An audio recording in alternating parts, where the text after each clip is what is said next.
एक बार जयकारा लगाइए, बोली बांके बिहारी लाल की जय हो। श्री हनुमान जी महाराज की जय हो। जय जय श्री राधे जय जय श्री राधे जय श्री जय। राधे।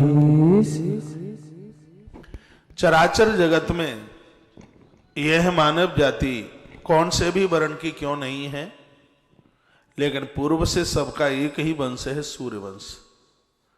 चंद्रवंश बाद में उसकी एक शाखा अलग हुई है। शुरू से देखा जाए तो हम और आप सब एक ही वंश के हैं। उनका आरंभ में देखा जाए तो सूर्यवंश हमारा एक पुरखा है, भगवान सूर्य नारायण, भगवान सूर्यदेव। ऐसे भगवान सूर्यदेव का पावन चरित्र उन्होंने किस प्रकार से इस दुनिया को किस प्रकार से आगे उन्हें बढ़ाया, उन्हें जन्म दिया, उस दिव्य वंशावली को कैसे आगे के लिए बढ़ाया, इसलिए तो बताया जाता है एक कश्यप के पुत्र हैं। बहुत ध्यान से सुनिए, जिन लोगों को भी अपने गोत्र का पता नहीं होता, उन्हें अपने गोत्र का पता ही नहीं है, तो उसके गोत्र में महात्मा कश्यप का नाम लगा दिया जाता है। क्योंकि आरंभ काल में हमारे और आपके सबके वो पुरखे हैं, क्योंकि वो सूर्य नारायण के पिताजी हैं और हम लोग सब सूर्य भगवान की संतान हैं, तो हमारे वो दादाजी लगते हैं। तो इसलिए उस गोत्र में महात्मा कश्यप का नाम लगा दिया जाता है। आरती बनाई थी, गाइए, यहाँ से आपको अच्छी लगी होगी। मंगलाचरण बनाया था, वो भी आपको ठीक ही लगा होगा। एक दो भजन और भगवान सूर्य नारायण के ऊपर बनाए हैं, वो आज कथा के बीच में आप उन्हें सुनेंगे। सूर्य भगवान के ऊपर लोगों ने भजनों की रचना करी है कि नहीं करी है ये तो मुझे नहीं पता, उन्होंने भजन लिखे हैं कि नहीं लिखे। परदास ने कोशिश करी है, भगवान भास्कर की कृपा से रोज एक भजन तो बनाकर आपके बीच में सुनाएंगे ही। आज मैं जब सुबह अर्घ दे रहा था छत पर भगवान को, तो प्रभु को मैं बोल रहा था कि भगवान मैंने बहुत छोटे से आपको अर्घ दिया है और एक भी दिन छोड़ा नहीं है जिस दिन आपको अर्घ न दिया हो। इसलिए आपसे प्रार्थना है भगवान, आपको मैं प्रार्थना करता हूं, क्योंकि मैंने आपका एक ग्रंथ पढ़ा है, उसमें लिखा है जिसके ऊपर भगवान सूर्यदेव की कृपा होती है, ना तो वो जीवन में रोग से पीड़ित होता और ना वह बुद्धि से कमजोर होता। भगवान इस धरती पर जितने भी लोग बीमार हैं, दिक्कत में हैं, परेशान में हैं, हे भगवान सूर्यदेव, संपूर्ण ज्योतिष तो आपसे प्रकट हुई है। लोग दुखी होते हैं तो वो ज्योतिष दिखाने के लिए जाते हैं, तो यह तो सब आपसे ही प्रकट हुआ है। भगवान इस धरती पर सबसे पहली हम कोई किरण देखते हैं तो किरण आपकी होती है। लोग आपका नाम लेकर के मंगल प्रभात में अपना दिन आरंभ करते हैं। जब मैं भगवान को अर्घ दे रहा था तो उन्हें मैं प्रणाम कर रहा था, मैं उन्हें बोल रहा था कि हे प्रभु, आपसे हमारी प्रार्थना है कि इस धरती को आप आरोग्यत बनाइए, इन्हें निरोगित बनाइए। आप बुद्धि के स्वामी हैं, लोगों की बुद्धि को सुधारिए भगवान, ये आपके ही द्वारा हो सकता है। हे 7 अश्व को अपने रथ में जोतने वाले, हे भगवान कश्यप पुत्र, हे मां अदिति के लाल, हम आपको कोट सहवार वंदन करते हैं। लोग आपको मित्राय कह करके पुकारते हैं, क्योंकि जिनका आपने साथ दिया उनको आपने कभी धोखा नहीं दिया। जब भी यह देवता युद्ध के लिए जाते हैं तो एक तरफ आप खड़े होते हैं और एक तरफ अग्नि देवता खड़े होते हैं, और जहां पर आप होते हैं और वहां देवता युद्ध पराजित हुए हों कभी हुआ ही नहीं। इसलिए जब जब देवता युद्ध जीते हैं तब तब देवताओं ने यही कहा है कि हमारे मित्र सूर्य की वजह से हम युद्ध जीत गए। देवताओं ने आपको मित्र कह करके पुकारा है। आपके उन पवित्र 12 नामों में या 108 नामों में या 1008 नामों में भगवान आपका यह नाम बड़ा अद्भुत है, मित्राय नमः। हम यह नाम लेकर के आपको वंदन कर रहे हैं, प्रणाम कर रहे हैं। प्रभु हमारा प्रणाम स्वीकार कीजिए। हे परमात्मा, सतोगुण में स्वर्ण को माना गया। शरीर में थोड़ा बहुत सोना होता है तो व्यक्ति को सूतक और पातक के छूने का भी उसे किसी भी प्रकार का उसका वह दोष नहीं लगता।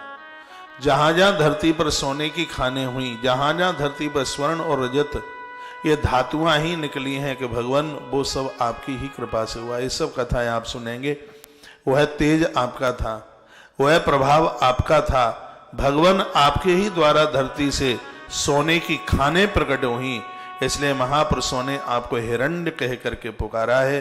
भगवान हम आपको वंदन करते हैं, आप हमारा प्रणाम स्वीकार करें। भगवान जब आपकी कृपा होती है तब कोख में, नारी की कोख में पलने वाला बालक जब वह आपके आदित्य हृदय स्तोत्र का पाठ करती है, वह नारी तो भगवान सूर्य की किरणों के सामने रोजाना थोड़ा बैठती है, तुम्हें वंदन करती है, प्रणाम करती है। हे भगवान, उसका प्रभाव यह है कि उस नारी के गर्भ में ही उस संतान को तुम सतोगुण से भरपूर कर देते हो, उसको दिव्य प्रखर बुद्धि दे देते हो। बहुत बच्चे ऐसे होते हैं जो जन्म से ही बहुत बड़े बुद्धिमान होते हैं, और छोटी सी आयु से ही जिनको तुमने बुद्धि दी है, इसलिए देवताओं ने तुमको हिरण्य गर्वाही के नाम से जाना है। हे हिरण्य गर्वाय प्रभु, हे तेज तेजाय प्रभु, हम आपको वंदन करते हैं। हे महातेजाय प्रभु, हम आपको वंदन करते हैं, प्रणाम करते हैं। हमारा आप प्रणाम स्वीकार कीजिए। उसके तत्पश्चात हे भगवान, सप्ताह के दिनों में संपूर्ण देवताओं ने मिलकर के एक दिन आपके नाम कर दिया है। उसको लोग इतवार कहते हैं, उसको लोग रविवार कहते हैं। धरती की जितनी भी अलाय बलाय और जो भी कोई कष्ट है, भगवान कांसे के पात्र में सरसों का तेल लेकर रविवार के दिन अपनी उसमें परछाई देख करके उस तेल को लोग दूर डाल देते हैं। आपकी कृपा से उनके जीवन की जितनी भी अलाय और बलाय दूर होती है। इस अलाय और बलाय को दूर करने वाले भगवान आप हैं। लोगों ने ही नहीं, स्वयं देवताओं ने आपको ऐसा अद्भुत नाम दिया। लोगों ने आपको रवि के नाम से जाना। हे रवि आए प्रभु, हम आपको वंदन करते हैं, प्रणाम करते हैं। और इतना ही नहीं है, मरीचि जैसे महापुरुषों की भी आपके द्वारा इतनी बड़ी महिमा बढ़ गई।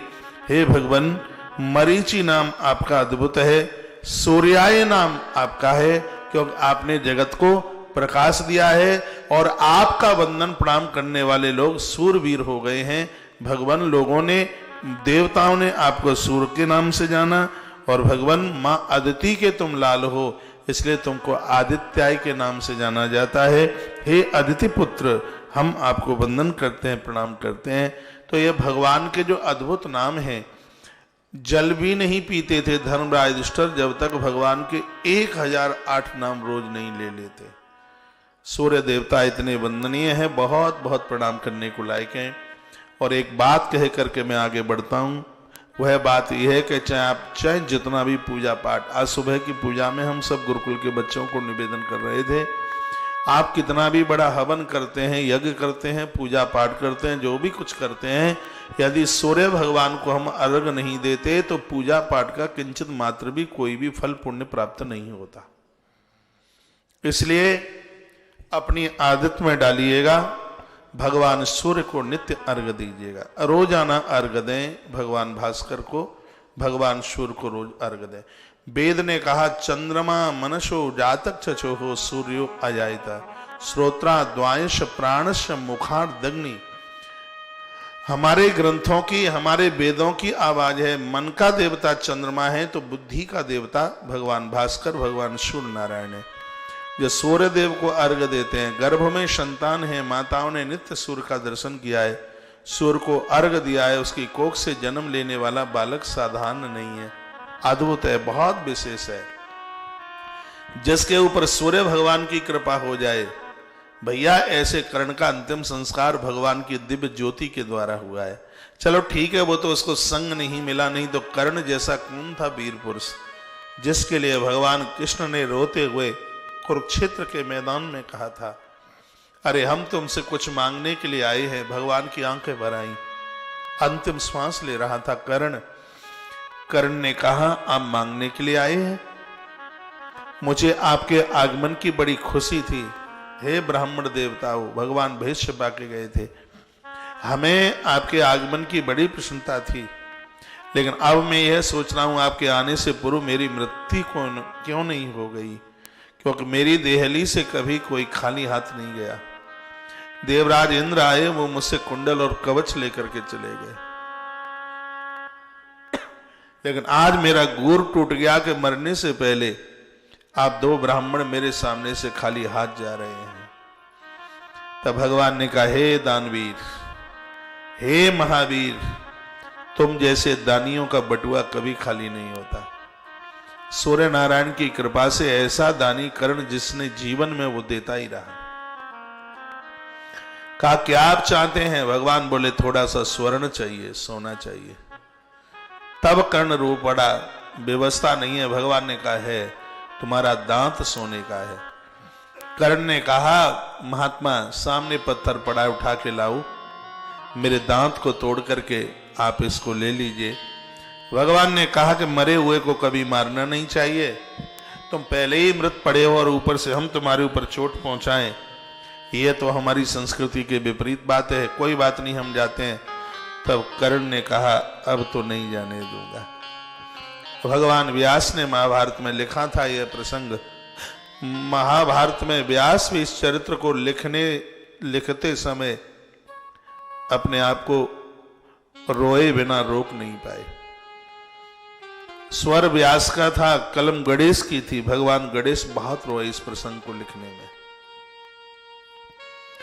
कर्ण ने कहा, थोड़ा सा आप रुके रहिए। इसकी बाजुआं कोहनी से कटी हुई थी, टांगे घुटने से कटे हुए थे, पेट के भर खिसकते गया। सामने पत्थर की शिला पड़ी थी, उस पर इसने बड़ी जोर से मुंह पटका, दांत टूट करके बाहर आ गया और कहा, ये ले जाइए। भगवान बोले, भिक्षा झूठी है, इसको पानी में धो के दीजिएगा। कर्ण ने कहा, पानी कहां से लाऊं, चला बनता नहीं है, पाम नहीं है मेरे। भगवान बोले, कोई बात नहीं, हम चले जाते हैं। कर्ण ने कहा, अब तो नहीं जाने दूंगा।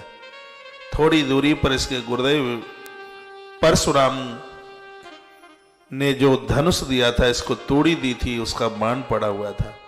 ये गया वीर पेट के भर खिसकता हुआ और घुटने से इसने दंड को और होठों से इसने प्रत्यंचा खींच दी, बाण छोड़ दिया। और हुआ यह है, उस समय वहां पर बड़ी जोर से आवाज हुई, गड्ढा हुआ और उसमें से पानी बाहर निकल करके आया। दांत धोया, भगवान को दिया। भगवान ने कहा, धन्य हो, धन्य है सूर्य नारायण जिसका बेटा है कर्ण। आज से इस कुंड को लोग सूर्य कुंड के नाम से जानेंगे। कुरुक्षेत्र की धरती पर ग्रहण के समय पर जो है स्नान करने के लिए आएंगे, सूर्य नारायण की कृपा से उनके घर में गूंगे और बहरे बच्चों का कभी जन्म नहीं होगा। ये भगवान सूर्यदेव के नाम से उस कुंड को, इस स्थान को जाना जाता है। भगवान बोले, भगवान ने तब कहा कर्ण को, तुम हमसे कुछ मांग लीजिए। कर्ण ने कहा, तुम हो कौन? पहले अपने असली भेष में आइए।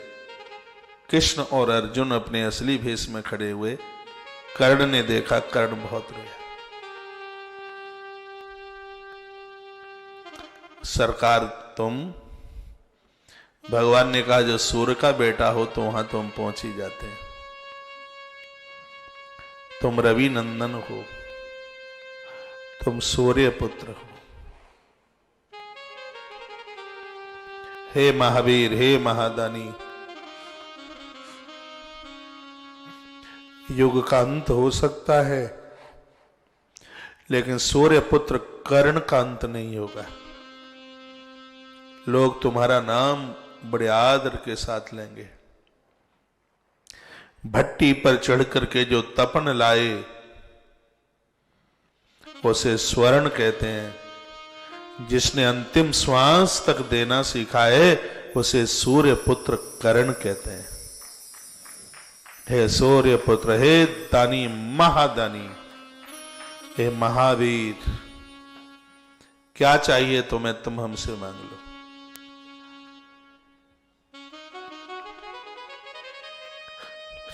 कर्ण ने कहा, भगवान नाथ,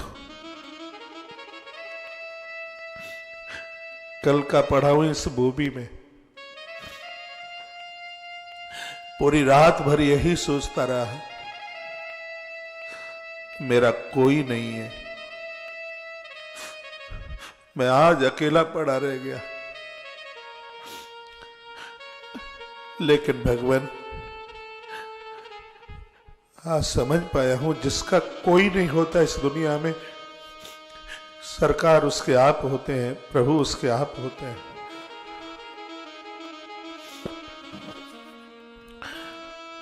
मन की इच्छा थी मेरा अंतिम संस्कार आपके हाथों से हो जाता। तो भगवान ने उस समय दो बातें बहुत अच्छी कही। कहा, ये महावीर, ये तो तुम न मांगते तो भी होता। तुमने दो काम इतने बढ़िया किए हैं, और जो ये दो काम करने वाले का अंतिम संस्कार मैं ही करता हूं। वो दो काम कौन से हैं भगवान कहते हैं। इसलिए प्रसंग को मैंने आपके पास तक पहुंचाने की कोशिश की है। भगवान कहते हैं पहला काम तो यह है कि नित्य तुमने दिया है, बिना दिए तुमने कभी पानी नहीं पिया। ये कर्ण के अंदर बहुत बड़ी विशेषता थी। नित्य कुछ न कुछ वह देता था कर्ण, इतना बड़ा दानी था। भगवान ने कहा, जिसने जीवन में दिया है उसका अंतिम संस्कार मेरे ही हाथों से होता है। और हे महावीर, दूसरी विशेषता तुम्हारे अंदर यह थी, तुमने कभी भी सूर्य देव को अर्घ दिए बिना कभी तुमने अन्न नहीं खाया। तुम्हारे माध्यम से मैं सकल धरती को कहना चाहता हूं, जो भगवान सूर्य को नित्य अर्घ देते हैं, उनका अंतिम संस्कार करने के लिए नारायण ही आता है, भले ही कौन से रूप में क्यों ना चल के। इसलिए आज सभी संपूर्ण जनों से, मैं भक्तों से, माता भगनियां, सबको ही मैं निवेदन करना चाहूंगा, आप भगवान सूर्य नारायण को नित्य अर्घ दीजिए। उनके 12 नाम लेकर के एक लोटा जल उन्हें नित्य दीजिए, क्योंकि इस ग्रंथ में लिखा है, सूर्य भगवान को अर्घ दिए बिना कोई भी पूजा न महादेव स्वीकार करते, न भगवान हरि स्वीकार करते। अब आप कहोगे, तो अभी तक हम तो ऐसे ही करते रहे, हमें तो जानकारी नहीं थी।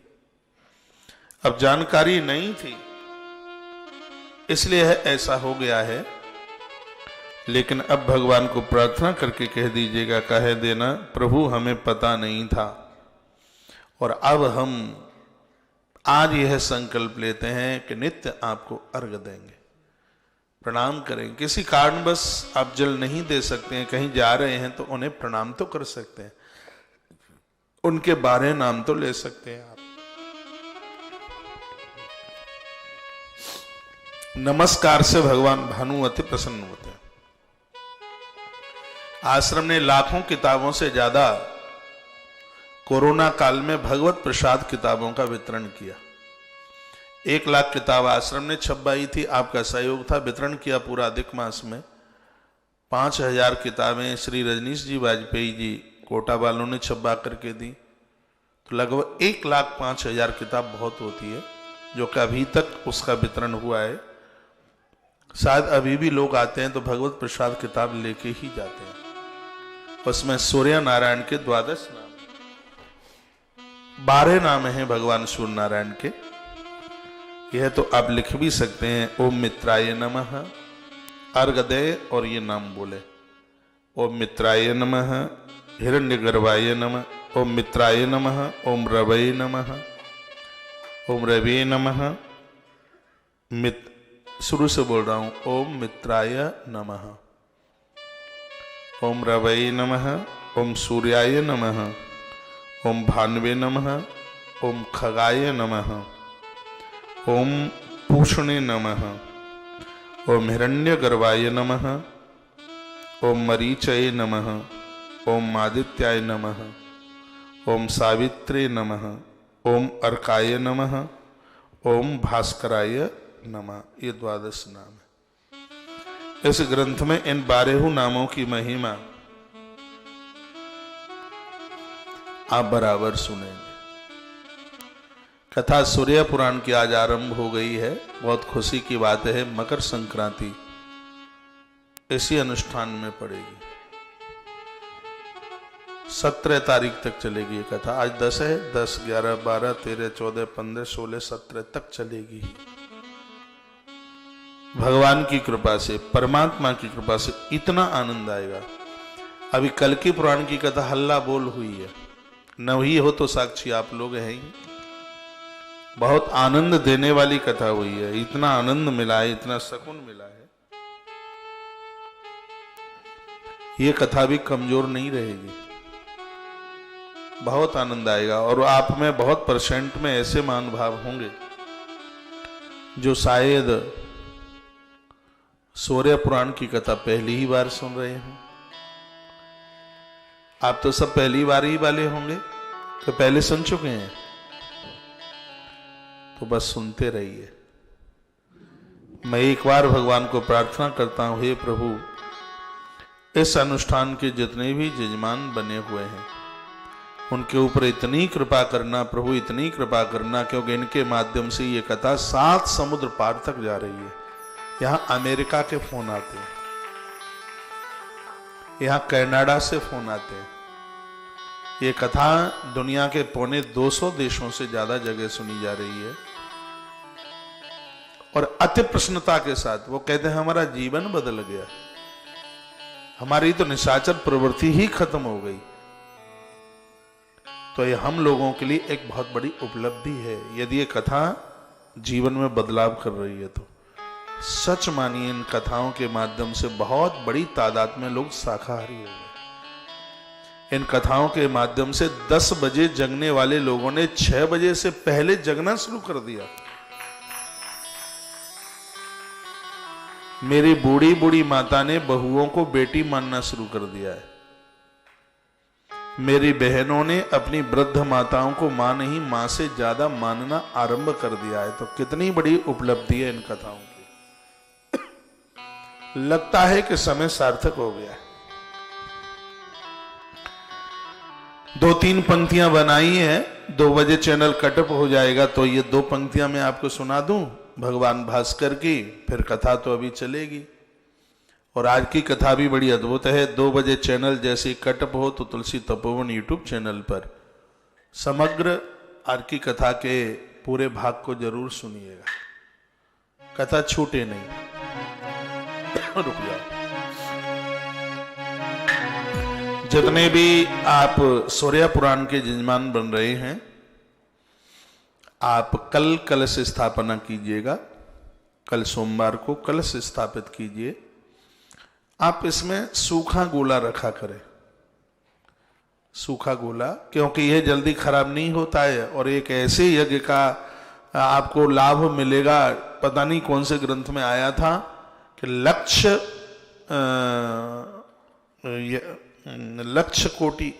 यज्ञ का वर्णन था कि हर परिवार में 1 लाख आहुतियां हर वर्ष यज्ञ नारायण भगवान को समर्पित हों। तो ये नारियल हैं आपके पास, ये घर में बहुत ही ज्यादा शुभ होंगे। घर में किसी भी प्रकार का कलेश नहीं रहने देंगे। मिट्टी के पात्रों को आप उसको विसर्जित कर दें, मिट्टी का कलश है उसको आप विसर्जित कर दें, धातु का है उसको आप घर में रखें।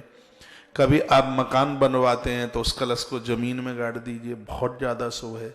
आप मकान बनवाते हैं तो कलश के ऊपर इस नारियल को और 5 पल्लवों के पत्ते रखकर उसमें एक साबुत हल्दी और सुपारी रखकर उसको नीचे जमीन में, जब वो नीम भरी जाती है ना, नीम खोदी जाती है, उस समय रख दीजिएगा, आपका घर तीर्थ बन जाएगा।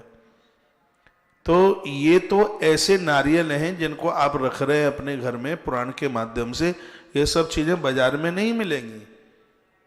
और सच मानिए, ये आपके 3,500 या 4,000 रुपया ये उससे उपलब्ध नहीं हो रहा है, ये आपको प्राप्त हो रहा है भगवत कृपा से, भगवान की कृपा से।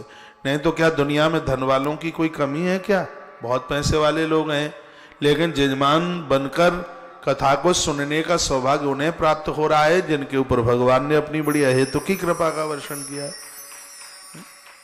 यहाँ ब्राह्मण नित्य वेदी पूजन, नित्य पाठ, जप, हवन, यज्ञ, आज तुलसीवन आश्रम ऐसे नेक कार्यों में, जो कि सनातन धर्म की ये हड्डी है, रीढ़ की हड्डी है।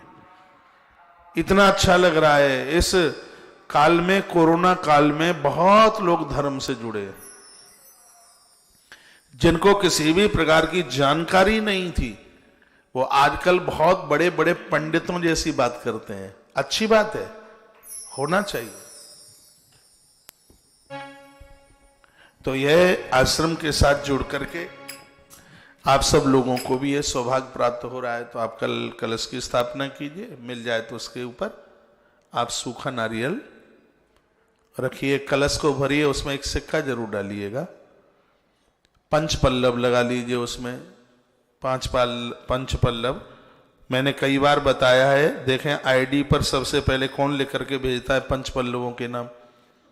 पंच पल्लव में कौन कौन से पत्ते होते हैं मैंने कई बार पूर्व की कथाओं में बताया है, तो आप जरूर उसको बता देंगे। आइए, जिस ग्रंथ को आप सुनने के लिए बैठे हैं, इसमें 69 अध्याय, 69 अध्याय और 3899 श्लोक हैं। ब्रह्म पुराण का ही एक अंग है ये, जिसको सूर्य पुराण के नाम से जाना जाता है। गर्भ में संतान हो उस समय ये माताएं इस सूर्य पुराण को सुने, बहुत ज्यादा प्रभावशाली है। ये ग्रंथ बहुत ज्यादा ही प्रभावशाली है।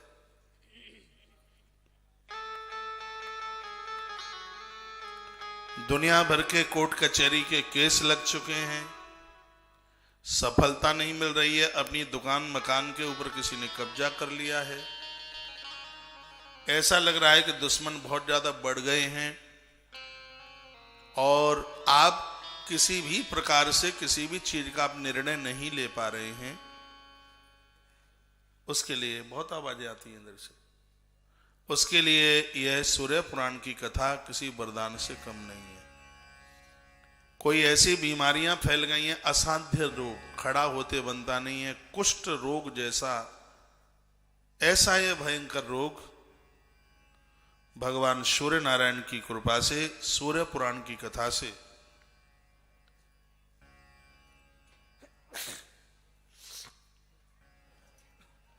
रोगों को जीतने के लिए भी इस ग्रंथ के माध्यम से वर्णन किया गया है। भगवान भास्कर को प्रसन्न करने के लिए उनका एक मंत्र भी है, उनका स्तोत्र भी है। मंत्र है इनका ओम। देखो, मैंने पूर्व में ही आपको कहा है कि इस दास की कथा सुनो तो एक रजिस्टर और एक पेन हर पुराण के लिए बनाओ। बातें ऊपर से उड़ जाएंगी। जब कभी आप बाद में फ्री होंगे और तब जब आप रजिस्टर कॉपी खोल के बैठेंगे तो शीघ्र बातें ताजी हो जाएंगी। अभी एक मैसेज में लिखा हुआ था और मुझे ध्यान आ गया कि मैं किसी में कथा में बोला हूं कि पंच पल्लव की बात कही गई है और यदि कहीं पंच पल्लव नहीं मिल पाते हैं तो वहां आम के पत्ते लगा दीजिएगा, वो पंच पल्लव का काम करेंगे। अभी मेरी बहन ने इसमें लिख करके भेजा है। तो ये सब बातें बिल्कुल याद रहेंगी जब आप एक कॉपी बना लेंगे, आप डायरी बना लेंगे, फिर आप भूल नहीं पाएंगे। और हमारे धर्म संस्कृति को, हमारे कर्म कांड को बहुत ताकत मजबूती देने वाला ये ग्रंथ है सूर्य पुराण। बहुत अद्भुत है ये। ब्रह्म पुराण तो महापुराणों में से पुराण है और उसका ही पुराण है ये सूर्य पुराण। नहीं तो मेरे पास भी तो इतना समय है कहाँ, मुझे तो जल्दी से पुराण पूरे करने हैं, लेकिन बीच बीच में ये उप पुराण भी मैं आपके बीच में लेके आ जाता हूं। क्यों? क्योंकि ये महिमा मैंने पढ़ रखी थी कि ब्रह्म पुराण की महिमा बहुत बढ़ जाती है यदि उसमें सूर्य पुराण को भी तो जोड़ दिया जाए। तो मैंने ये पढ़ा तो हमने सोचा कि ये कैसे छूट रहा है, इसको भी उसमें जोड़ ही दीजिएगा। और वो भी भगवान की कृपा से मकर संक्रांति का समय आ गया, तो भगवान सूर्य नारायण की कृपा से यह भी संभव होने के लिए जा रहा है। सूर्य भगवान का एक मंत्र आप लिख सकते हैं, ओम हिराम हिरीम हिरोम सह सूर्याय नमः। इस मंत्र से जब आप नवग्रह की आहुतियां डालते हैं, भगवान सूर्यदेव इस मंत्र से आहुति डालने पर बहुत प्रसन्न होते हैं। सूर्य भगवान की एक गायत्री है, गायत्री का बड़ा प्रभाव होता है। ओम भास्कराय च विद्महे दिवाकराय च धीमहि तन्नो सूर्य प्रचोदयात्। भास्कराय ओम भास्कराय च विद्महे दिवाकराय च धीमहि तन्नो सूर्यः प्रचोदयात्। हर देवता की अपनी एक गायत्री है, इसको सूर्य गायत्री के नाम से जानते हैं। और आज के ही कथा के आरंभ में मैंने आपको निवेदन किया है, सूर्य भगवान को वंदन प्रणाम किए बिना किसी भी देवी देवता को पूजा नहीं लगती। गायत्री अनुष्ठान और महामृत्युंजय अनुष्ठान तो ये तो ऐसे अनुष्ठान हैं, इनको तो सूर्य की साक्षी में ही किया जाता है, नहीं तो उसके परिणाम ही घोषित नहीं होते। कर्म साक्षी देव हैं भगवान सूर्यदेव, सूर्य देवता कर्म साक्षी देव है। इनकी दृष्टि में तो सब,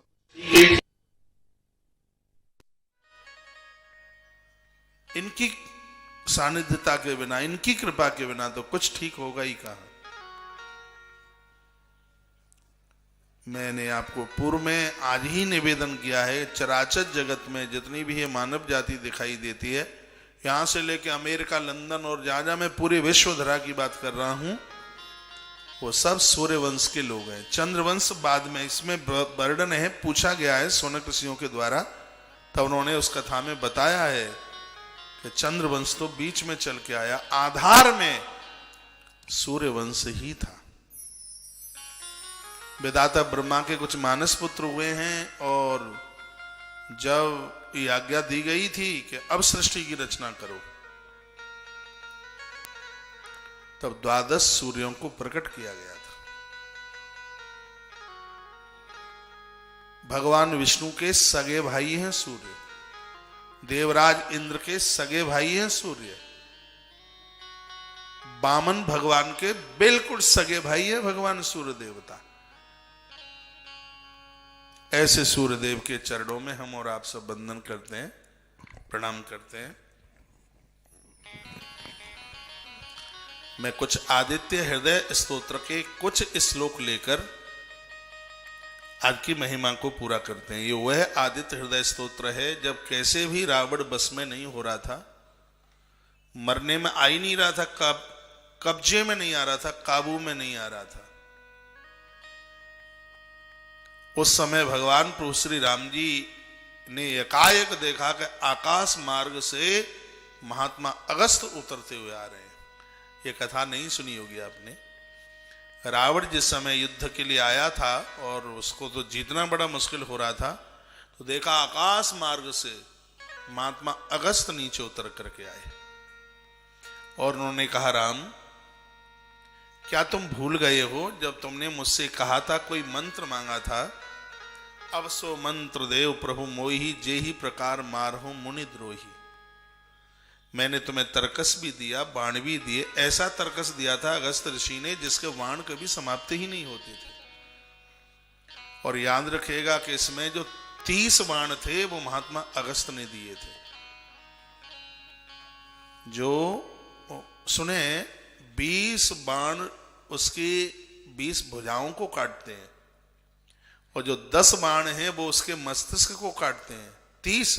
और जो 31वां बाण था ये विधाता ब्रह्मा ने दिया था रावण को। ये मैं पूर्व की कथाओं में आपको बता चुका हूं।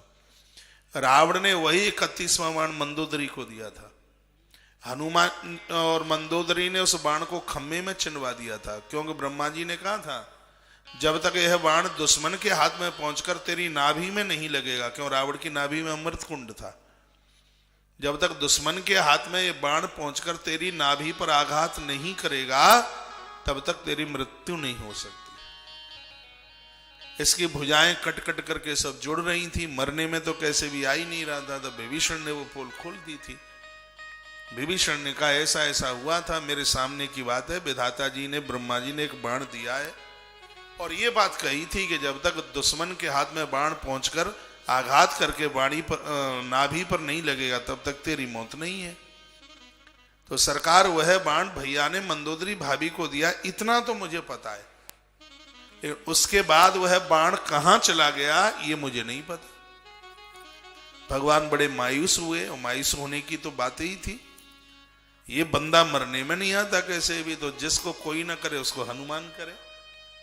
हनुमान की तो पीएचडी लंका के ऊपर पहले से ही है। सो हनुमान जी ज्योतिषी बने और मंदोदरी के पास पहुंचे। मैं विस्तार नहीं कर रहा हूं, पहले सुना दिया है।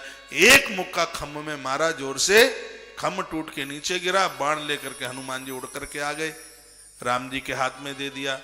तो उसमें 30 बाण तो महात्मा अगस्त के दिए हुए थे। अब सो मंत्र देव प्रभु मोई, जेही प्रकार मारहु मुनिद्रोही। 30 बाण हुए थे और 31वां जो बाण था ये वो विधाता ब्रह्मा जी का था। मंदोदरी ने जिसको खम्भ में चिनवाया हनुमंत लाल जी उसको लेके आए। इसलिए हनुमान जी ने तो वह काम किया कि पूरा रघुवंश ऋणी हो गया हनुमान का। हनुमान का कोई चुकता नहीं कर सकता। हनुमान ने वो अपना रोल दिखाया है रामादल में। हनुमान तो हनुमान है। और इस धरती के वह लोग बड़े भक्त हैं, बहुत बड़े पुजारी हैं जो बजरंगबली हनुमंत लाल जी के भक्त हैं।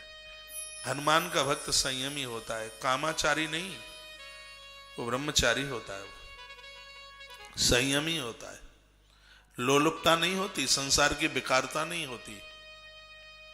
नहीं तो हनुमान को देर नहीं लगती इनको पगला करने में भी। फिर हनुमान बड़े सीधे हैं, सरल हैं। छल और कपट करोगे, उल्टा पुल्टा कर्म करोगे तो उनके मुक्के भी बड़े खतरनाक हैं। ये नहीं कि 6 दिन पियो और एक दिन मंगलवार को हनुमान चालीसा सुंदरकांड कर लो, काम नहीं चलेगा। सुधार हनुमान तो चारों युगों में जिनका प्रभाव है। और जब कोई भगवान सूर्य नारायण की बात करता है, जो कोई सूर्य भगवान को अर्घ देता है तो हनुमान जी खुशी के मारे नाच पड़ते हैं। हनुमान बड़े खुश होते हैं। क्यों? इसलिए क्योंकि हनुमंत लाल जी सूर्य नारायण के शिष्य हैं। हनुमान जी ने सूर्य भगवान से ज्ञान उपलब्ध किया है। इसलिए कोई सूर्य भगवान की आराधना करता है, पूजा करता है, उन्हें अर्घ देता है तो हनुमान जी अपने अहेतु की कृपा का वर्षण करते हैं उनके ऊपर। ऐसे हनुमान है। हनुमान के लिए जितनी भी कुछ बातें कही जाएं उतनी अपने आप में कम ही है। तो ऐसे महात्मा अगस्त आकाश मार्ग से और उस रामादल में उतर के आ गए। यहां तक आ रही है बात समझ? और ये तो मैं ग्रंथ की लिखी हुई बात बोल रहा हूं। महर्षि वाल्मीकि जी ने अपनी वाल्मीकि रामायण में लिखी है बात। शाम को आजकल 5 बजे कथा शुरू हो रही है वाल्मीकि रामायण की, कल से ही आरंभ हुई है। जो आरंभ में स्टार्टिंग में ना सुन पाए हों तो वाल्मीकि रामायण पूरा सुन लीजिएगा। बहुत प्रमाणित रामायण है वाल्मीकि जी की। हमने मई में आरंभ में रामायण की, वाल्मीकि रामायण की कथा करी है। अयोध्या कांड के बाद में वाल्मीकि रामायण ही हुई थी। उस समय हो सकता है आप कम लोग जुड़ पाए हों, तो आप वाल्मीकि रामायण सुन लें। 5 बजे शाम को कथा शुरू होती है वो। और तुलसी तपोवन यूट्यूब चैनल पर लगता है 2 बज गए हैं, हाल ही बज जाता है। जय जय जय हनु। थोड़ा उधर से लोग इधर आ रहे हैं ना, थोड़ा टाइम लग जाएगा। एक चौपाई बोल दो। जय जय जय हनु मान गोसाई। जय जय जय हनु मान गोसाई। कृपा करो गुरु देव की नाई। जय जय जय हनु मान गोसाई। कृपा करो गुरु देव की नाई। जय जय जय हनु मान गोसाई। जय जय जय हनु मान गोसाई। कृपा करो गुरु देव की नाई। जय जय जय हनु मान गोसाई। कृपा करो गुरु देव की नाई। कृपा करो गुरु देव की नाई। जय जय जय हनु मान गोसाई। जय जय जय हनु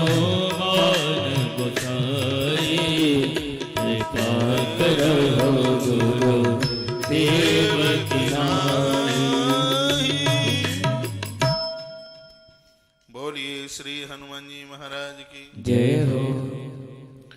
तो आप गुरु चेला की बात सुन रहे हैं।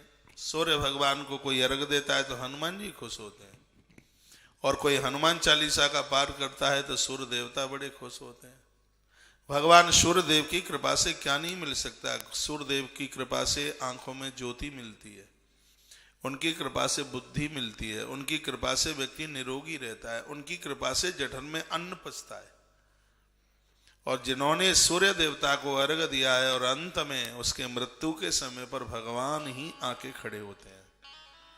पितामह भीष्म सूर्य भगवान को जिंदगी भर अर्घ दिया तो द्वारकाधीश थे, सामने सन्मुख थे।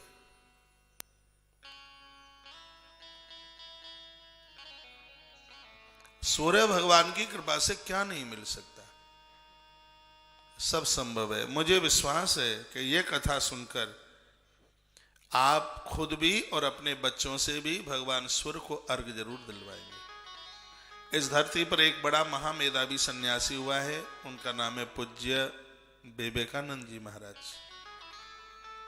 भगवान सूर्य नारायण के बड़े अद्भुत पुजारी थे, बहुत ज्यादा। महात्मा गांधी की मां भगवान भास्कर की बहुत बड़ी पुजारिन थी। वर्षा के समय पर जब तक प्रभु का वो दर्शन न कर लेती तब तक वो निर्जला रहती, पानी नहीं पीती थी। स्वामी विवेकानंद जी महाराज सूर्य भगवान को 1000 बार प्रणाम नीचे लेट लेट के करते थे। 108 से तो नीचे उन्होंने कभी जीवन में प्रणाम ही नहीं किया भगवान भास्कर को।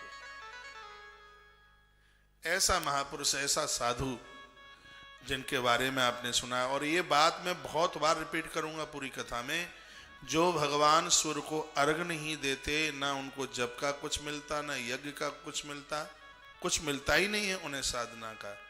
इसलिए बढ़िया एक तांबे की लुटिया रखो अपने पास, कहीं बाहर भी जाओ तो अपना तांबे का लोटा संग लेके जाओ। जैसे आप गोपाल जी को निलाते हैं और तमाम पूजाएं आप करते हैं, अनभिज्ञता है कि जानकारी नहीं कि भगवान सूर्य को अर्घ नहीं दिया जाता। सूर्य भगवान को अर्घ दें।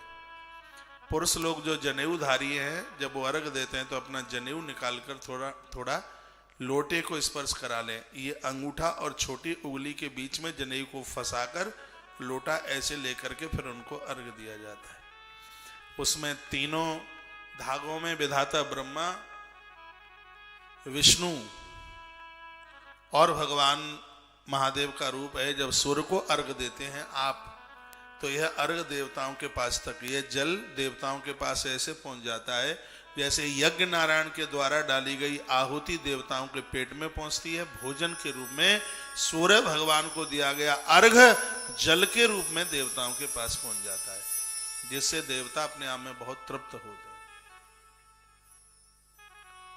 तो भगवान भास्कर की जो आराधना का, जो महिमा का जो वर्णन किया है, वह बड़ा अपने आप में दिव्य है। तो नमः सवित्रे जगदेक चक्षुषे जगत प्रसूति स्थित नाशहि तवे। आदित्य हृदय स्तोत्र के कुछ अद्भुत मंत्र श्लोक आप सुन लीजिएगा, क्यों कल से आदित्य हृदय स्तोत्र का अनुष्ठान आरंभ होने वाला है। तो आपको पता भी लग जाएगा कि आप कितने बड़भागी हैं, कितने भाग्यशाली हैं आप। आपके द्वारा ऐसा अनुष्ठान आरंभ हो रहा है। रावण जब मरने में नहीं आता तब भगवान प्रभु राम ने भगवान भास्कर का आह्वान किया था। तो भगवान भास्कर ने उस समय महात्मा अगस्त को भेज दिया था, और अगस्त जी ने राम जी को आदित्य हृदय स्तोत्र को याद दिलाया। उस पूरे युद्ध के ऊपर ये आदित्य हृदय स्तोत्र है। बड़े अच्छे अच्छे, बड़े सुंदर सुंदर श्लोक हैं उसमें। भैया सुन लो, सुनो। बोली बांके बिहारी लाल की जय हो। श्री हनुमंत बलवंत महाराज की जय हो। जय जय श्री राधा जय जय श्री राधा जय। श्री राधेश्याम। आप कहीं जा रहे हैं तो सूर्य के निकलने से पहले भी उन्हें आप अर्घ दे सकते हैं। सूर्य भगवान निकल करके नहीं आए हैं तब भी आप उन्हें अर्घ दे सकते हैं। नहीं तो सूर्य उदय से लेकर के 2 घड़ी 1 घंटा 24, 2 घंटे 48 मिनट तक, 1 घंटा 24 मिनट और 1 घंटा 24 मिनट कितना हो गया? 2 घंटा 48 मिनट तक भगवान सूर्य नारायण को आप अर्घ। 7 बजे आप सूर्य निकल रहा है तो 7 2 9 लगभग 10 पौने 10 बजे तक भगवान सूर्य को आप अर्घ। मेरे ही निवेदन पर कुछ दिन ही करके देख लीजिए और घर का माहौल देख लेना। फिर आपके घर के बच्चे हनुमान की तरह होंगे, वीर होंगे, मेधावी होंगे, सबसे बड़ी बात है चरित्रवान होंगे। सूर्य भगवान को अर्घ देने से लोगों का चरित्र स्थिर रहता है, चाहे वो स्त्री हो और चाहे हो वो पुरुष। और हर व्यक्ति को, स्त्री पुरुष को चरित्र की जरूरत है। जिसकी कुंडली में महामेधावी होकर के सूर्य भगवान बैठे हैं, वो कामी नहीं होते, वो लोलुप नहीं होते, वो बिगड़ैल नहीं होते। वो ये भगवान सूर्य देव की बड़ी कृपा है। अहेतु इस ग्रंथ में इन्हीं बातों का तो विवेचन किया है। भगवान सूर्य जीवन भर, भगवान राम जीवन पर्यंत 11,000 वर्ष तक भगवान राम सूर्य भगवान को अर्घ देते रहे। और परिणाम आप जानते हैं, शूर्पणखा को कैसे भगवान ने जीत लिया है। शूर्पणखा जब सामने आई है, क्या भगवान की जो लब्ज है, ऐसे शब्द प्रभु राम ही बोल सकते हैं। हनुमंत लाल जी हमेशा भगवान सूर्य नारायण को, अंजनी माता तो सूर्य देवता की बहुत बड़ी भक्तानी थी, मां अंजनी। हनुमान जैसे पुत्र कोई ऐसे ही थोड़े ही हो जाते हैं। तो आज पूरा देश मुझे सुन पा रहा है, और यदि मेरी व्यासपीठ की बात आपकी समझ में आ रही है तो मैं बहुत आग्रह के साथ निवेदन करना चाहूंगा। इस सनातन धर्म को ताकत देने के लिए भगवान सूर्य भास्कर की बहुत अद्भुत कृपा है। आपके बच्चे इधर उधर भटकेंगे नहीं, बिखरेंगे नहीं। इस कलयुग में भी आप सतयुग जैसा आनंद लाभ प्राप्त कर सकेंगे। अपनी पूजा में भगवान सूर्य को आप जरूर जोड़ लीजिएगा। आपका ये जितना भी कल से जप और अनुष्ठान आरंभ हो रहा है, यहाँ से एक सूर्य चक्र प्रसाद रूप में आपके यहाँ भेजा जाएगा। अभी 7 दिन तो उसके ऊपर हम अभिषेक करेंगे, बाद में पंचदेव उपासना में इनका नाम आता है, अपनी पूजा में रखिएगा। ये बहुत शुभ है। हमारे मंदिर में भी भगवान सूर्य रखे, जैसे आप अपने घर में भगवान विष्णु, सालिग्राम और नर्मदेश्वर को रखते हैं, दुर्गा माँ को रखते हैं, गणेश जी को रखते हैं, उसी प्रकार से भगवान भास्कर को रखने की व्यवस्था है। जब भगवान सूर्य आपको दिखाई नहीं देते हैं तो कुछ बातें हैं। आपके घर में सूर्य है, आपके घर में सूर्य है, उनके सामने अर्घ दे दीजिएगा। यदि आपके पास में भगवान महादेव हैं तो उनके सामने भी अर्घ दे दीजिएगा, क्योंकि महादेव की तीसरी आंख में भगवान सूर्य नारायण बैठे हुए हैं। ये आपने मुझसे कहा थोड़े ही है कि आप हमें सूर्य चक्र दे दीजिएगा। ये तो दास के हृदय की भावना है। हमें तो लगता है पता नहीं क्या क्या ना पहुंचा दें आपके घर में, लगता है हृदय की ऐसी भावना है। और बड़ा जोर है अपनी संस्कृति के लिए। मेरे तो दिमाग में एक ही बात है, सब लोग अपना अपना धर्म बढ़ाने में लगे हैं। तो हम कायर थोड़े ही है, हम कमजोर थोड़े ही है। हम अपना धर्म क्यों नहीं बढ़ाएंगे? हम अपना धर्म बढ़ाएंगे। मैं किसी के धर्म की आलोचना तो नहीं कर रहा हूं, मैं तो अपने धर्म की कुछ उसकी महिमाएं हुए बता रहा हूं। मैं किसी के धर्म की आलोचना करके अपना धर्म नहीं बढ़ाना चाहता। हम अपने धर्म की महिमा विशेषताएं बता करके अपने धर्म को आगे बढ़ाना चाहते हैं। अपना जैसा तो धर्म कहां मिलता, कहां मिलेगा। सूर्य भगवान को अर्घ देते देते अंजनी माता ने हनुमान जैसे पुत्र को प्राप्त कर लिया। राम जी ने युद्ध जीत लिए या सूर्य भगवान की कृपा से। और एक बात और हम आपको बता दें, अर्जुन सूर्य नारायण को जीवन भर अर्घ देते रहे, और सत्य यही है, अर्जुन के प्राण भगवान सूर्य ने बचा लिए थे।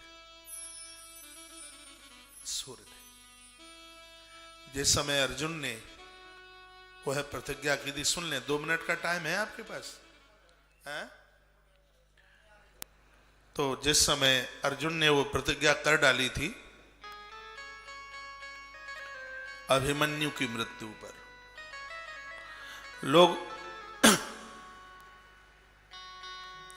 लोग भगवान के ऊपर भी उंगली उठा लेते हैं।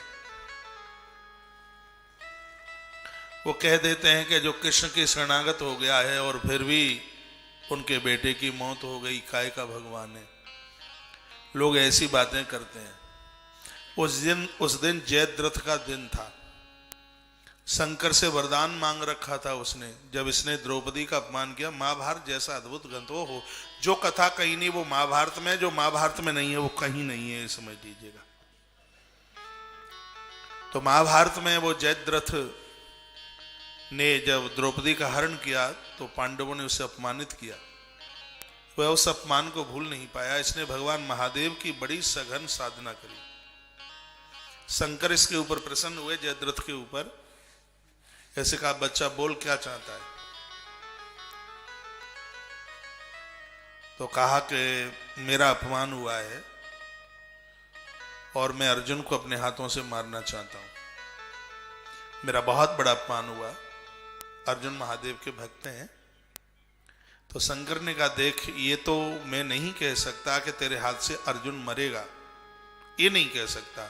हाँ, यदि कभी युद्ध होता है तो एक दिन तेरा ऐसा होगा, वह दिन कि तेरे सामने जो आएगा वो बच नहीं पाएगा। एक दिन ऐसा होगा। तो जिस दिन वो गुरुजी ने चक्रव्यूह रचा था ना, ये वही दिन था उसका, जयद्रथ का, जो शंकर ने वरदान दिया। यदि उस दिन भगवान श्री कृष्ण अर्जुन को लेकर के दूर नहीं जाते होते तो उस दिन अर्जुन के प्राण नहीं बचने वाले थे। अर्जुन कृष्ण का शरणागत है और कृष्ण कभी नहीं चाहते कि अर्जुन की मृत्यु हो जाए। और अर्जुन युद्ध कर तो रहे थे, लेकिन जो एक क्षत्रिय जिसे उत्साह के साथ युद्ध करता है, वह उत्साह युद्ध में दिखता नहीं था। अर्जुन को यही लग रहा था कि हम अपराध तो नहीं कर रहे, हम अपराध तो नहीं कर रहे थे। तो वह अभिमन्यु की मृत्यु पर जिस तरीके से अभिमन्यु को जो घेर करके मारा गया, उस मौत ने अर्जुन का खून खौला दिया। आप कभी ये मत कहना कि अभिमन्यु को भगवान ने मरवा दिया, ऐसा नहीं होता। आप ये भी मत कहना कि भगवान ने क्यों नहीं बचाया। कुछ चीजें ऐसी हैं, उसमें अपना कर्म आगे चल करके आएगा। और महाभारत की कथा होगी तो ये मैं निवेदन अभिमन्यु का, मैं उधर जाऊंगा, टाइम ज्यादा लग जाए। अभिमन्यु का एक पूर्व चरित्र ऐसा था, वही बदला लेने के लिए 7 महारथी इकट्ठा होकर के अभिमन्यु को मारते हैं। अर्जुन का बेटा बन गया तो क्या हो गया? कोई पूर्व का कोई प्रारब्ध थोड़ी ही मिट जाएगा। अब आइए मैं आपको प्रसंग में लौटा करके लेकर के आता हूं। उस जयद्रथ को मारने की एक भीषण प्रतिज्ञा अर्जुन ने कर डाली अभिमन्यु की मृत्यु पर, क्योंकि मृत अभिमन्यु की छाती पर पांव रखा था जयद्रथ ने। पांडवों को घुसने नहीं दिया था अंदर। इसको तो अर्जुन से दुश्मनी थी बहुत ज्यादा। अर्जुन को पता चला कि जयद्रथ ने ऐसा किया है। वीर रस में आंख में आंसू लेकर अर्जुन ने कह दिया, कल सूर्य अस्त होने से पहले यदि मैंने जयद्रथ को नहीं मारा तो मैं चिता पर जल करके राख हो जाऊंगा, दुनिया को अपना मुंह नहीं दिखाऊंगा। ये उसने प्रतिज्ञा कर डाली। अर्जुन ने प्रतिज्ञा की। कृष्ण ने कहा भी था कि तुम हस्तिनापुर के लोगों में एक बहुत बड़ी कमी है, तुम जो प्रतिज्ञा लेते हो सोच विचार करके नहीं लेते। तुम्हें पता है इसको मारने की प्रतिज्ञा का मतलब, इसको मार दोगे अर्जुन तो भी तुम्हारी मौत, और इसको नहीं मारोगे तो भी तुम्हारी मौत है। क्योंकि इसके पिता ने इसको वरदान दिया है। जयद्रथ के पिता ने, जिसका नाम है छत्रवृद्ध, जयद्रथ के पिता का नाम छत्रवृद्ध है।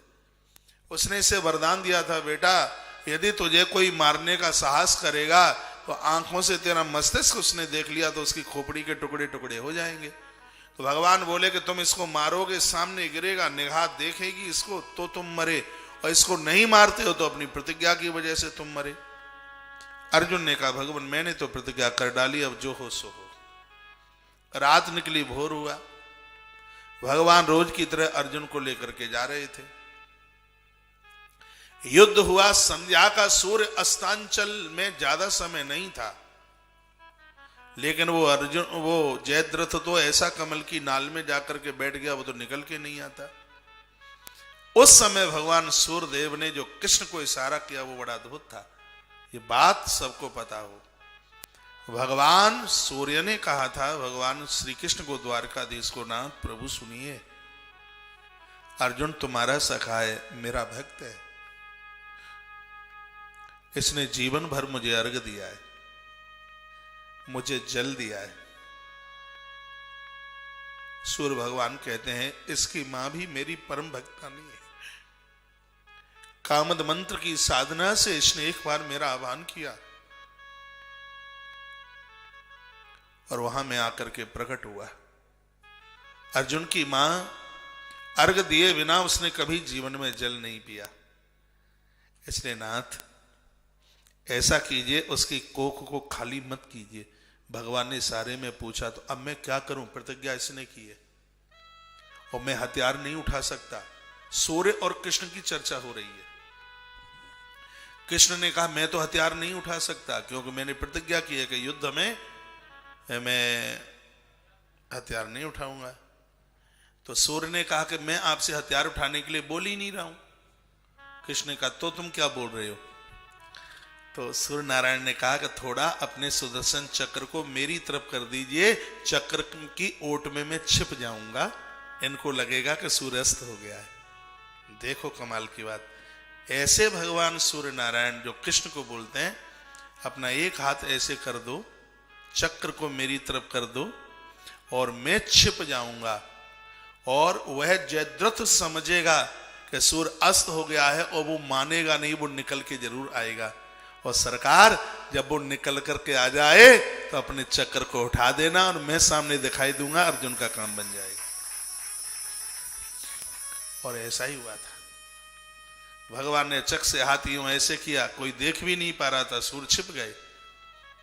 अर्जुन की आंख में आंसू आ गए। अर्जुन ने चिता बना करके तैयार की, आंख में फल फल आंसू निकल गए।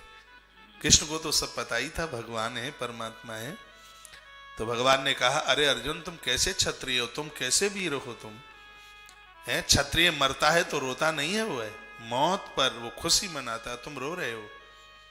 अर्जुन ने कहा भगवान मेरी मृत्यु हो मैं इसलिए नहीं रो रहा हूं, मैं इसलिए रो रहा हूं कि उस पापी को उसके पाप का दंड नहीं मिला।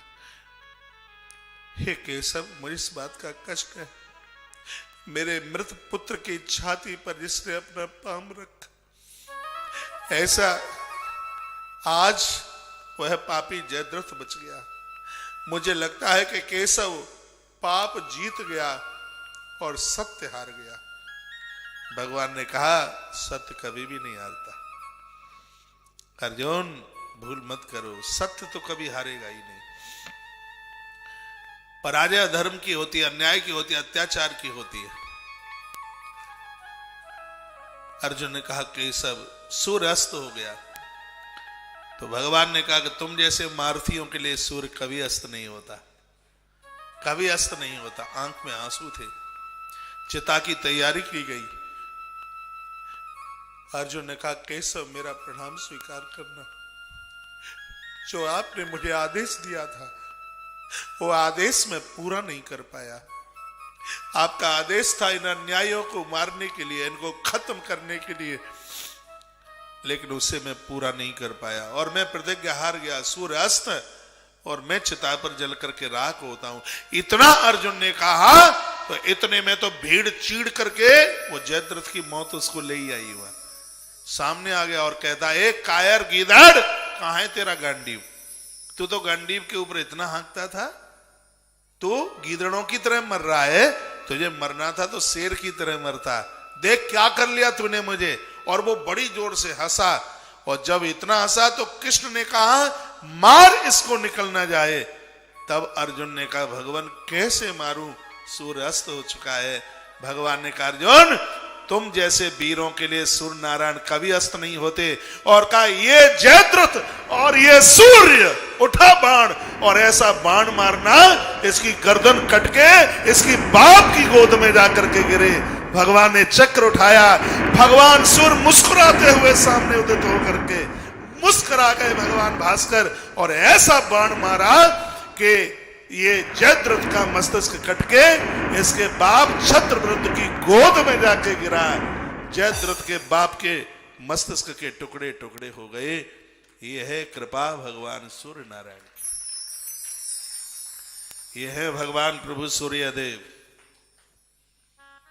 धन्य है भारत, पूरी दुनिया में सबसे पहले रश्मियां किरणें भगवान सूर्यदेव की भारत में आती है, इस हिंदुस्तान में आती है। यहां का हर व्यक्ति सूर्य नारायण को वंदन करता है, प्रणाम करता है। ऐसे भगवान सूर्य नारायण का चरित्र हम 69 अध्याय और 3899 श्लोकों में, जो कि ब्रह्म पुराण का ही एक भाग है, ऐसे सूर्य पुराण को सुनने के लिए जा रहे हैं। एक बार हम भगवान भास्कर को पुनः वंदन करते हैं,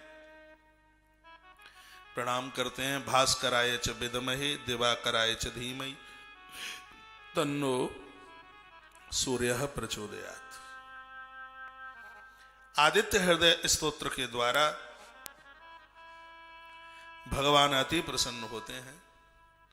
रोज नहीं बनता, कोई बात नहीं है। जैसे आप मंगलवार शनिवार को सुंदरकांड करते हैं, 5 से 7 मिनट का पाठ है आदित्य हृदय स्तोत्र का, हर रविवार को कीजिए।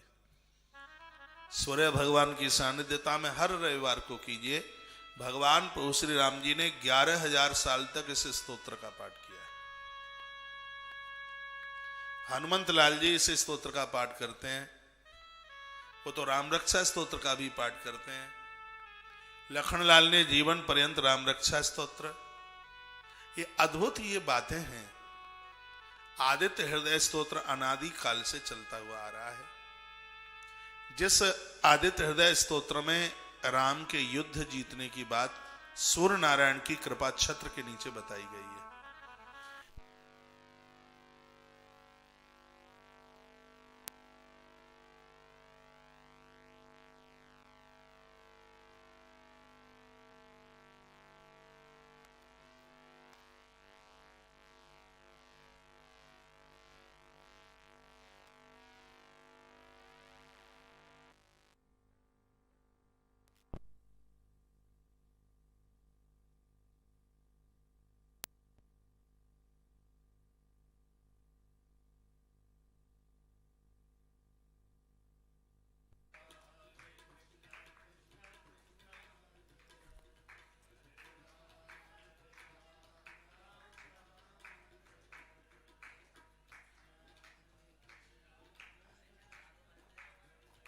सिरादे बोलिए बांके बिहारी लाल की जय हो। श्री हनुमंत बलवंत महाराज की जय हो। जय जय श्री राधा श्री राधा श्री राधेश।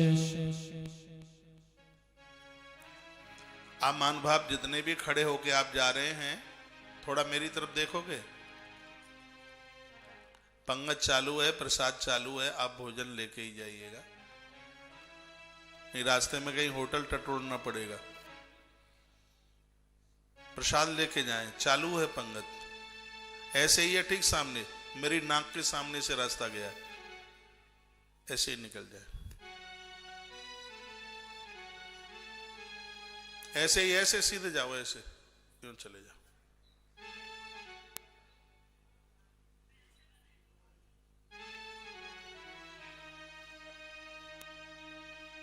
हर द्वादशी की तरह आज भी आश्रम में भंडारा है, और यह जानकारी आप सबको शायद पता ही होगी कि तुलसीवन आश्रम में द्वादशी, अमावस्या और पूर्णमासी 3 दिन का अद्भुत भंडारा होता है।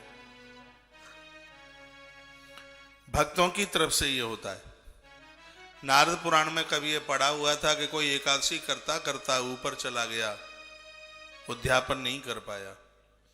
पूर्णमासी का व्रत करते करते कोई स्त्री पुरुष ऊपर चले गए और उसका उद्यापन नहीं कर पाए, तो उनके समय पर ये तिथियों में जिमाए गए ब्राह्मण, तो उनको उस व्रत का संपूर्ण फल प्राप्त होता है। तो ये सब बातें सोच करके भंडारा चालू किया।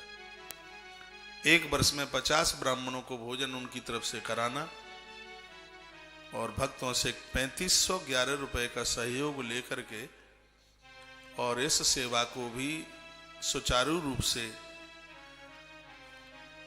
चलाया जा रहा है। अच्छा लग रहा है। उसमें भी संत जन आते हैं, महापुरुष लोग आते हैं, ब्राह्मण जन आते हैं, बड़ा आशीर्वाद देते हैं, आनंद हो रहा है। चकाचक खीर भी खाने को मिल रही है।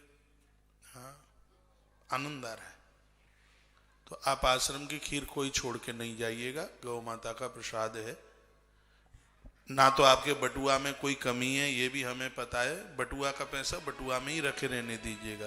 कहाँ सड़ा भूसा खाना है, प्रसाद है। बढ़िया तरह से भोग लगाए भगवान का चकाचक। जब मैं इधर कथा के लिए आ रहा था तो नीचे मंदिर में भोग लग रहा था, इतनी खुशबू आ रही थी। अब मैं तो अन्न खाता नहीं, पर जीभ पर पानी जरूर आ गया था देखते ही। हाँ, बड़ी सुगंधी दौड़ रही, ओ बड़ा आनंद आ रहा था। आइए, नमः सवित्रे जगदंक चक्षुषे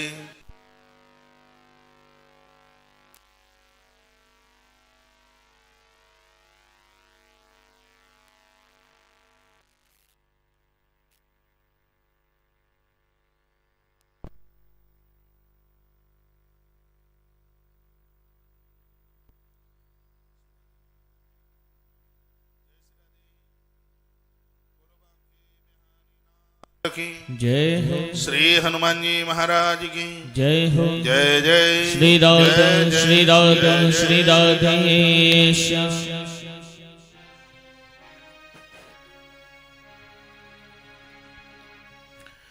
नमः सवित्रे जगदेक चक्षुषे जगत्प्रसूति स्थितनाशयितवे त्रय्यमायि त्रिगुणात्मधारिणे विरंचि नारायण शंकरात्मने। जो जगत के एकमात्र भगवान महादेव, जिन्होंने अपनी आंख में सूर्य नारायण को स्थापित किया है।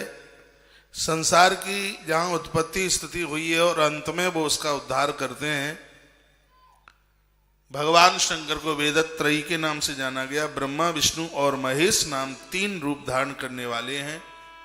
भगवान सूर्य ही तीनों देवताओं के पवित्र नामों को धारण करते हैं। ऐसे सूर्य नारायण भगवान को हम और आप वंदन करते हैं, प्रणाम करते हैं। सौर मंडल में सूर्य बहुत प्रभावी एवं प्रत्यक्ष देवता हैं। खगोल शास्त्रीय सूर्य के प्रभाव को पृथ्वी और चंद्रमा, भैया यहां का हर जीव उनको मानता है। ज्योतिष के अनुसार सूर्य सिंह राशि के देवता हैं, जिनका नाम सिंह राशि यानी मकार मां से शुरू होता है। शायद उनकी राशि सिंह ही होती है। और मैं तो ये कहूंगा कि सिंह राशि वाले नहीं, 12 राशि वाले लोग भगवान सूर्य को नित्य अर्घ दें। आदित्य हृदय स्तोत्र में सूर्य भगवान को अर्घ देने की महिमा का वर्णन किया गया। ताम्र लोटे में जल, गंगा जल, उसमें और भी कुछ चीजें डालने की जरूरत है। उसमें आप गोड़ कमल का फूल, केसर, लाल चंदन, लाल वस्त्र, तांवा, सोना, माणिक्य, ये तो दान में। सुन लीजिए, रविवार के दिन आप क्या क्या, गेहूं, गोड़ कमल के फूल, केसर, लाल चंदन, लाल वस्त्र, तांवा, सोना, माणिक्य आदि ये दान में दे सकते हैं। और सूर्य भगवान को अर्घ देने के लिए लोटा लीजिए, गंगा जल डालिए, जल डालिए, कच्चा दूध डालिए, उसमें श्वेत तिल डालिए, सफेद तिल डालिए, थोड़ा सा चावल डालिए, उसमें दूर्वा डालिए जो गणेश जी के ऊपर चढ़ती है, उस दूर्वा को डालिए, लाल फूल डालिए उसमें, और थोड़ी सी रोली चंदन भी उसमें आप लोटे के ऊपर लगा लीजिएगा। फिर ऐसी जगह पर अर्घ दें जहां किसी के पाम ना पड़े। बहुत लोग तुलसी में सूर्य भगवान को अर्घ दे देते हैं, वो ठीक नहीं है। अपनी छत पर चढ़ जाइए, पूर्व दिशा की तरफ मुंह करके भगवान की तरफ अर्घ नाक के सीधे से, लोटा इतना उठाया जाता है नाक तक पहुंचता है, फिर उसको ऐसे उड़ेल दिया जाता है, जल डाला जाता है, सूर्य रश्मियों का उसमें दर्शन भी किया जाता है। इसके 2 विधान हैं। आप लगभग 9:30-10 बजे आप अर्घ दे रहे हैं तो आपकी बॉडी का पूरा वजन है वो पाम के पंजे के ऊपर होना चाहिए। आप जो धार गिर रही है उसमें सूर्य की रश्मियों का दर्शन कीजिए। और सुबह हाल ही हाल लाल लाल सूर्य भगवान जब निकल करके आए हैं, उस समय आपकी बॉडी का वजन पीछे की तरफ हो, एड़ियों, पीछे के हिस्सा को एड़ी कहते हैं, उस समय आपका पूरा का पूरा ध्यान उगते हुए भगवान भास्कर के ऊपर हो। आपसे द्वादश, हाँ ये विधि है, प्रणाली है सूर्य अर्घ देने की। आप फिर लोटा रख दीजिएगा और हाथ जोड़िए। भगवान के 12 नाम मैंने आज ही बताए हैं, 12 नाम भगवान के लीजिए। यदि आपसे मुद्रा बनाना आ जाए, सूर्य मुद्रा, 24 प्रकार की मुद्रा है, देवताओं को प्रणाम करने के लिए हर मुद्रा है। जैसे माँ दुर्गा को आप प्रणाम करते हैं, उसको धेनु मुद्रा कहते हैं, और धेनु उसको आप माँ दुर्गा को प्रणाम करते हैं, वो भी एक मुद्रा है। योनि मुद्रा में माँ भगवती जगदम्बा को प्रणाम किया जाता है। माँ को इस तरीके से, यूं ऐसे, इस तरीके से माँ के सामने मुद्रा बना करके यूं एक बार ऐसे दिखा के, और फिर माँ जगदम्बा को ऐसे प्रणाम किया जाता है। आप आचमन करते हैं, उस समय भी मुद्रा है। तर्जनी उंगली अंगूठे के नीचे दबाकर, इसको धेनु मुद्रा कहते हैं। बहुत ध्यान से सुनिए, धेनु मुद्रा का प्रभाव है जब आपकी तर्जनी उंगली अंगूठे के नीचे दबती है, इसमें ज्यों ही जल आता है तो साधारण जल भी तीर्थ का जल हो जाता है। जब उसको आप आचमन करते हैं तो समझ लो कि तीर्थ के जल से आपने आचमन किया। यह उंगली को अंगूठे के नीचे दबाते ही इसका नाम धेनु मुद्रा हो जाता है। ये इस तरीके से फिर आप यूं ऐसे आप उसको आचमन करते हैं। बहुत लोग आचमन करने के बाद हाथ ऐसे सिर के ऊपर लेके जाएंगे, वो ठीक नहीं है। आदमी इतना अशुद्ध हो जाता है कि उसने स्वान का मूत्र लोटा भर के अपने ऊपर डाल लिया हो, वो इतना अपवित्र हो जाता है। हम कर्म कांड अपना बड़ा ताकतवर है, अपने ग्रंथों में बड़े सबसे ज्यादा मंत्र तो कर्म कांड के हैं।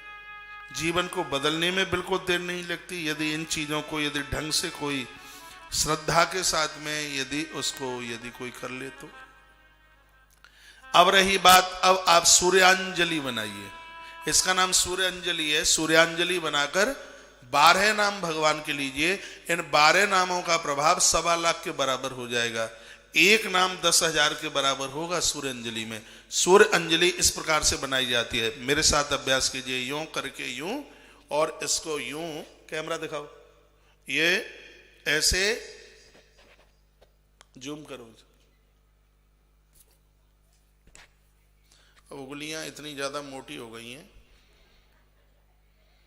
ये है सूर्यांजलि। इसमें मुझे आप भी दिखाई दे रहे हैं सब।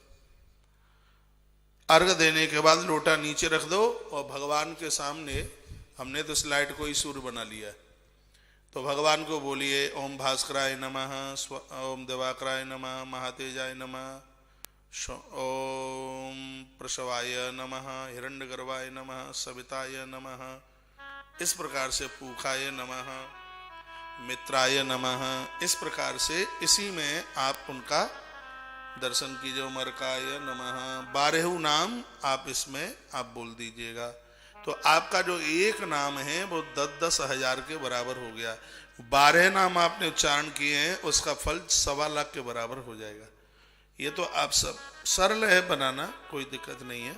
कैसे बनेगा? यूं करो, हाथ ऐसे यूं करो, यूं, 2 उंगली नीचे 2 ऊपर, इसको यूं आने दो, ऐसे यूं। फिर ये 2 उंगली इस अंगूठे के नीचे दबा दो और वो 2 इस अंगूठे के नीचे दबा दो। सूर्यांजलि बन के तैयार हो गई। अर्घ, ये 24 मुद्राओं में से मुद्रा है। ये सूर्यांजलि हो गई बन करके तैयार। इसमें भगवान सूर्य को वंदन कर लो, प्रणाम कर लो। छोटी सी बात है, कोई ऐसी बड़ी बात ही नहीं है, लेकिन प्रभाव इसका बहुत बड़ा है।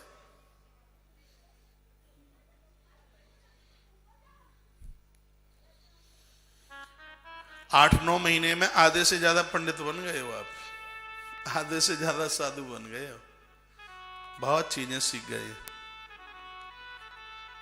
तो आज की कथा के आरंभ में हमने एक बात का निवेदन किया था, शायद आपको ध्यान हो। आप सबके घर में तांबे की छोटी सी लुटिया हो और यह देवताओं को जल पिलाने का साधन है।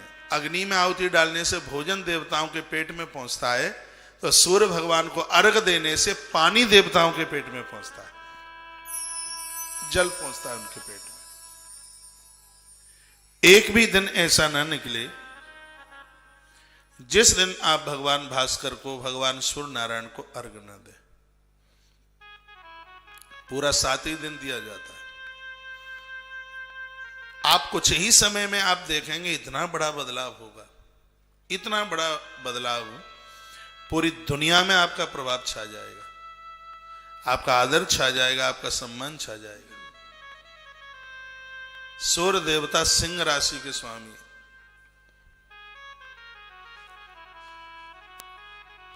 कई राशियां ऐसी हैं जिनके वाहन, किसी में भेड़ है, हाँ है ना, किसी में मछली है, लेकिन हमारे सूर्य नारायण जो हैं वो भेड़ के स्वामी नहीं, वो शेर के स्वामी है, सिंह के स्वामी। बड़ा अद्भुत देव है, बहुत भारी। सूर्य भगवान की एक बात और देख लीजिएगा, कोई क्रूर ग्रह अपनी सत्ता में बहुत ऊपर है, या तो सूर्य की दृष्टि उसके ऊपर पड़ जाए या सूर्य उसके घर में जाकर के बैठ जाए तो उसका कुप्रभाव उसी समय नष्ट हो जाता है। ये सूर्य की महिमा है। ऐसा कोई क्रूर ग्रह, क्रूर ग्रह तो परेशान करता है, ज्योतिष कहती है, तो यदि सूर्य की दृष्टि उसके ऊपर पड़ जाए या सूर्य उसके घर में जाकर के बैठ जाए तो उसके तेज को खत्म कर देता है भगवान सूर्य। ये सूर्य का प्रभाव ज्योतिष में तो बहुत बड़ी महिमा भगवान सूर्य नारायण की है। सूर्य नारायण है। विद्वान लोग कहते हैं कि श्री राम के अवतार में सूर्य का तेजोमय अंश समाहित था, इसलिए भगवान जब राम प्रकट हुए थे तो महीनों महीनों तक सूर्य भगवान जाने का नाम ही नहीं ले रहे थे। हाँ, सूर्य भगवान जाने का नाम ही नहीं ले रहे थे। कई महीनों तक लोग तो, बाबा तुलसी ने तो कहा कि 1 महीने तक रात ही नहीं हुई अयोध्या में। फिर बहुत जगह ये भी लिखा है कि 6 महीने तक रात नहीं हुई अयोध्या में। 6 महीने तक भगवान सूर्य प्रभु राम को, क्योंकि उनके अंश प्रभु राम में थे, टकटकी लगा करके उनको देखते रहे। सूर्यवंशी प्रभु राम।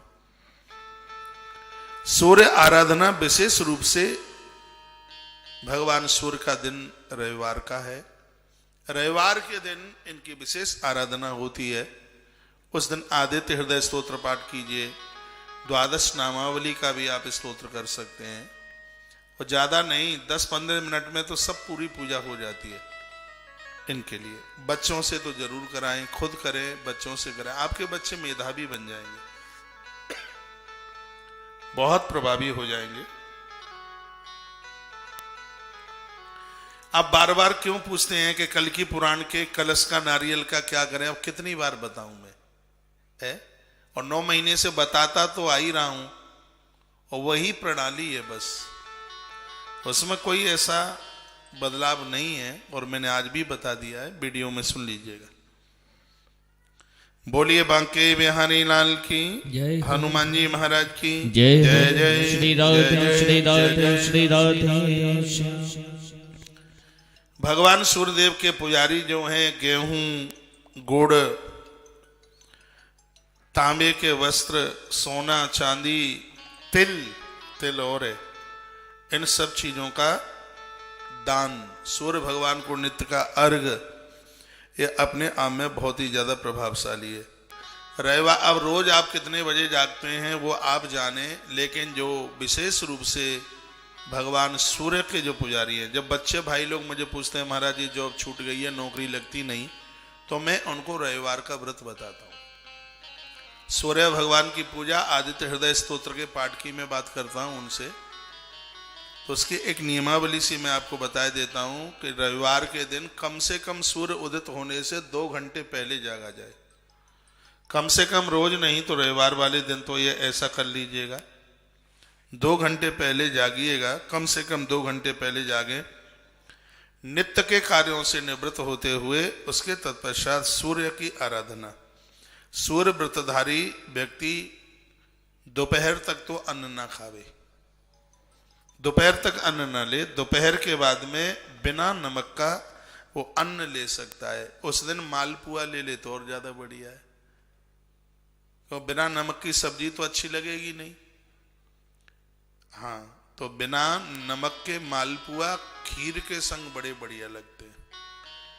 हाँ, खीर बनवा ले बढ़िया सी, दूध की खीर और चकाचक मालपुआ, इतना आनंद आ जाएगा कि आप कहेंगे कि ऐसा तो इतवार रविवार संडे रोज पड़े तो ज्यादा बढ़िया है।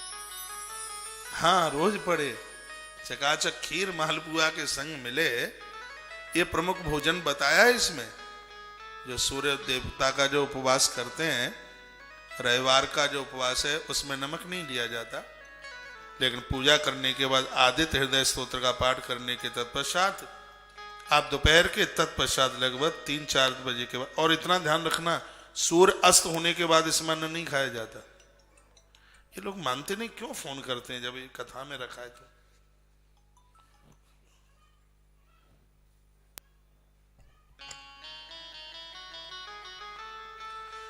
रविवार का व्रत करने वाले जन सूर्य अस्त होने के बाद में अन्न नहीं खाया जाता, इसमें मलीदा खाया जाता है। मलीदा जान दो, दूसरे शब्दों में क्या कहेंगे? चूरमा। हाँ, बाजरा की रोटी या गेहूं की रोटी, आप उसको बढ़िया तरह से, ये ले भाई, ये ले उसको बढ़िया तरह से उसको मीडिए, और उसमें थोड़ा घी डालिए, थोड़ा उसमें गुड़ डालिए, एक गुड़ का मलीदा बना करके, और सूर्य अस्त होने से पहले भगवान का भोग लगाइए। इतना बढ़िया स्वादिष्ट बनेगा कि तुम उगली भी खा जाओगे। मलीदा यानी चूरमा लें या फिर खीर लें और मालपुआ लें, दोनों को ले सकते हैं, दोनों में से एक भी ले सकते हैं। तो ये भोजन की प्रणाली बताई, स्पष्ट लिखा सूर्यास्त के उपरांत कुछ भी खाना पीना माना है। ये ना है कि कोटू के पकौड़ा खाई लो, कुछ भी नहीं। रविवार का व्रत करने वाले लोगों के लिए सूर्य अस्त के बाद आहार और फलाहार दोनों बंद, सिर्फ दूध ले सकते हैं।